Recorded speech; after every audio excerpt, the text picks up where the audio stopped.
All right, this is block 6, notes number 2, Jackson's War Against the Bank. And it's kind of defined by a quote. Jackson said, "The bank is trying to kill me, but I will kill it." And this is going to revolve around the election of 1832.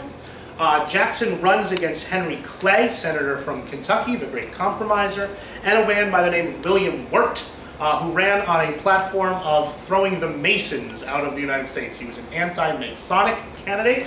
The Masons, as many of you might know, is a quasi-secret organization that a lot of people have imagined want to rule the world and do other funny things like that. Basically, it's a bunch of guys who get around and talk about their wives. But because it was secret, it caused a lot of fear and a lot of suspicion, and a guy ran for president based on getting rid of the Masons in the United States. And he won the state of Vermont. He carried Vermont 7 electoral votes in 1832. In 1832, Jackson campaigns on his personal popularity and on his promise to finally destroy the second bank of the United States.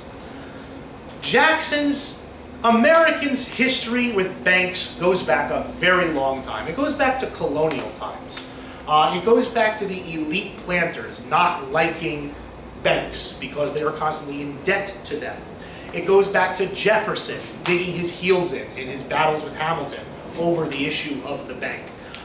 It goes into a basic distrust of the rich by the poor. It goes into a basic envy of the rich by the poor. But there is a long history in the United States of the common man not liking the banks, and especially the National Bank. It had been described as unconstitutional, and now that King Mob was in power, as Jackson's opponents called it, Jackson was ready to move against this institution. First of all, Jackson felt that it was unconstitutional. He felt that Marshall's ruling in McCulloch v. Maryland was wrong. His dislike for the bank went a lot deeper, though, than the fact that he thought it was unconstitutional. He thought it was a dangerous monopoly, controlled by a rich and powerful few. He said it made the rich richer and the potent more powerful. He said that it was not controlled by Americans. It was controlled by foreign investors, shadowy people from other countries controlling the fate of the United States. Now, that's true to an extent. People invested in the bank that were not American citizens, but a vast majority of the American bank investors were American citizens. That did not stop Jackson from claiming that foreigners controlled it while on the campaign trail. Jackson said it did not operate in the interests of the people. Jackson said it operated on the interests of the elites, and the rich, and the bankers, and all the people that it's very easy to politically go against. Let's talk about the second bank of the United States. Now, the first bank we know had been chartered by Hamilton in his battle with Jefferson over whether to have a bank. Its charter, for political reasons, had run out in 1811. But by 1816, financial problems due to the War of 1812 led to the second bank of the United States being chartered. Now, I want to very quickly explain what is a national bank versus a regular bank. A national bank is exactly like a regular bank, except one difference. The difference between a national bank and a regular bank is a national bank is where the government deposits all of its money. So the second bank of the United States, it had its main offices in Philadelphia, and had, I think, 22 branches around the country. That is where the United States government deposited its money all the time. It did not deposit its money anywhere else, just in the second national bank in the United States. Now, you and you and you could also deposit your money there, but it was the only place where the national government could deposit its money. It had 22 branches around the nation. Now, at first, the bank was not run well. Bankers ought to be very conservative and careful people because they are, in the end, dealing with your money.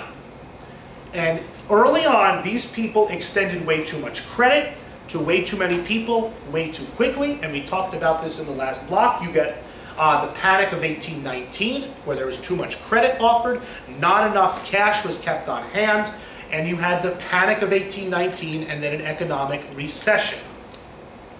A man by the name of Langdon Cheves takes over the bank in 1819 and restored it to its rightful position. He restrained easy credit, made it more difficult to get a loan, which is no good if you want a loan, but for the overall health of the economy, better than having too easy credit. He operated it as a central bank, controlling how much money was in circulation, and because he controlled how much money there was, he controlled the cost of money, which is interest rates. He kept interest rates generally high.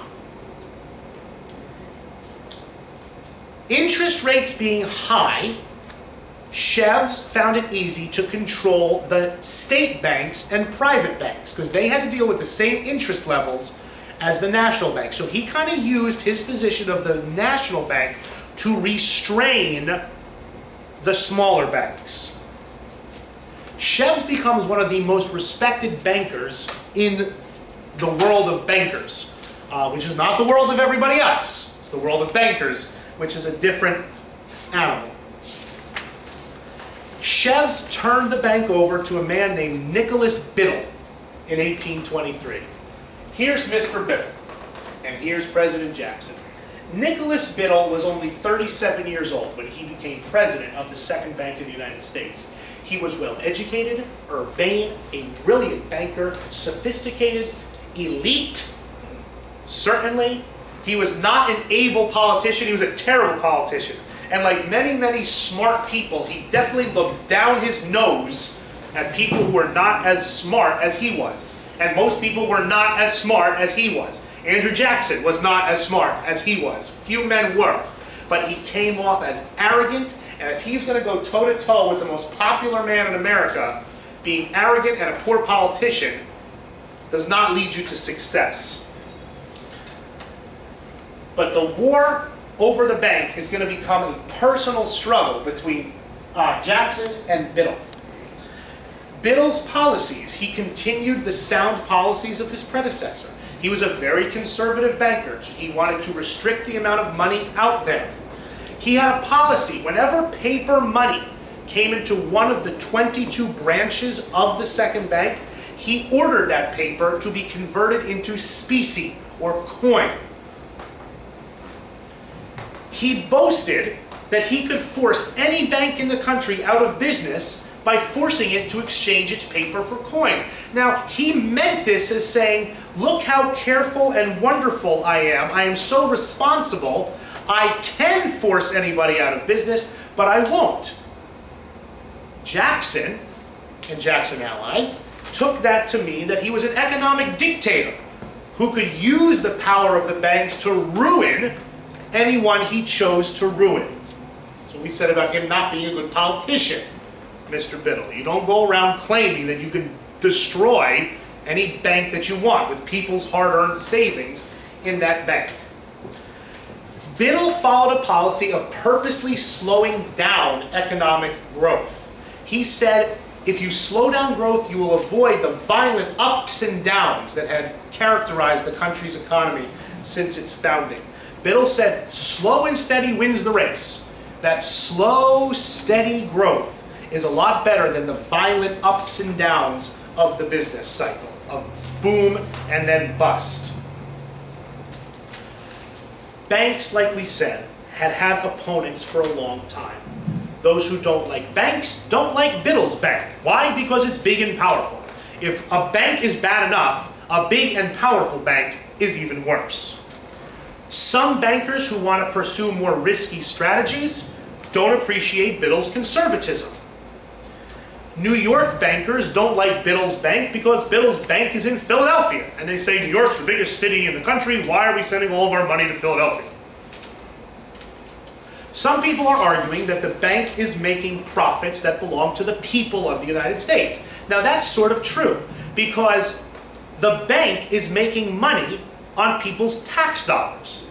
So when you pay your taxes to the bank, excuse me, when you pay your taxes to the government, you gave the government $50 this year. The government put that money in the bank and then invested it and made interest and made money on what you think is rightfully your money. And a lot of people didn't like Biddle and the bank for that. Some people distrusted Biddle and the bank because it was a monopoly. It was the only place, like we said, where the government kept its money, and it was run by a handful of private citizens who were very, very rich, including a private citizen named Nicholas Biddle, who was very, very rich.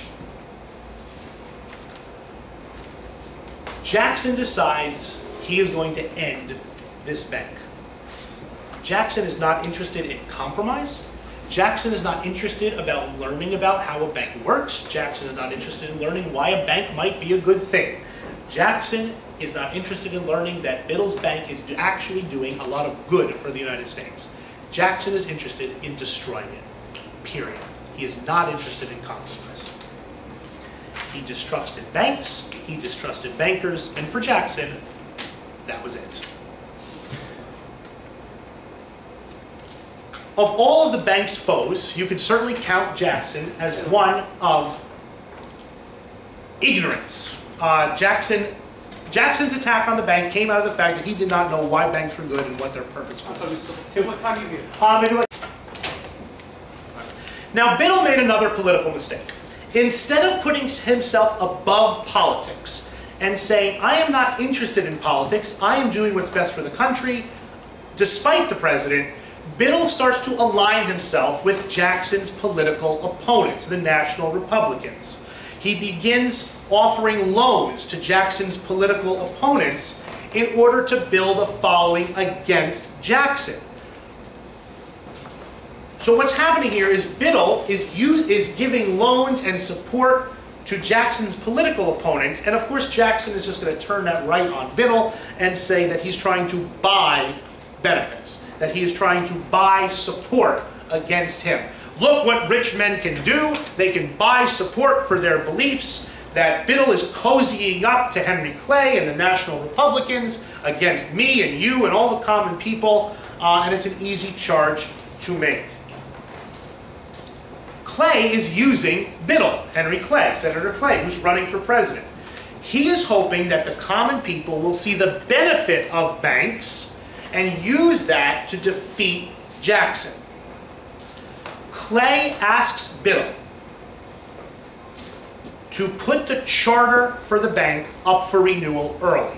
Now, the charter for the second bank is not supposed to come due until 1836. But Clay, Henry Clay, who's running against Jackson for president, says to Biddle, let's make the bank the big issue of the campaign. And if Jackson dares veto the bank, we'll destroy him politically on it. In July of 1832, the renewal of the charter passed Congress and went to President Jackson's desk for his signature. Jackson vetoed it. He had his supporters, Jackson had his own supporters in Congress pass the law just so he could veto it and show just how anti-bank he was, and show how he is protecting the common man, how he is protecting the working man, how he is protecting the farmer against the bank and the bankers. He said, I am protecting you from the bank who decides what rich people get loans and which poor people don't. He says foreigners are controlling the bank. In vetoing the bank, Jackson says, I am protecting you, small farmer, against these big, powerful financial interests.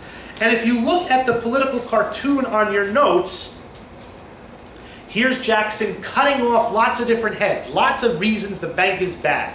And he's chopping off the heads of this Medusa-like creature, showing how he is constantly in battle, at war with the bank in favor of the common people. He won the election easily, and the bank was dead. Biddle was furious. Biddle called Jackson's actions a manifesto of anarchy, and its tone was that of the fury of a chained panther biting the bars of its cage. And now Jackson went to kill the corpse of the bank. He sought to withdraw all the government's money from Biddle's banks. Under the law, only the Secretary of the Treasury could do that. Jackson's Secretary of the Treasury refused, said, Mr. President, you've gone too far. Where are we going to put the money? What's going to happen to the banks when all the government's money is gone? Jackson fired him. Replaced him with another person. Be the Secretary of State, ordered him, take the United States money out of the bank. He refused. Jackson fired him. Finally, he found someone that would agree to do what he wanted him to do. Attorney General Roger Taney, who we'll see again in American history.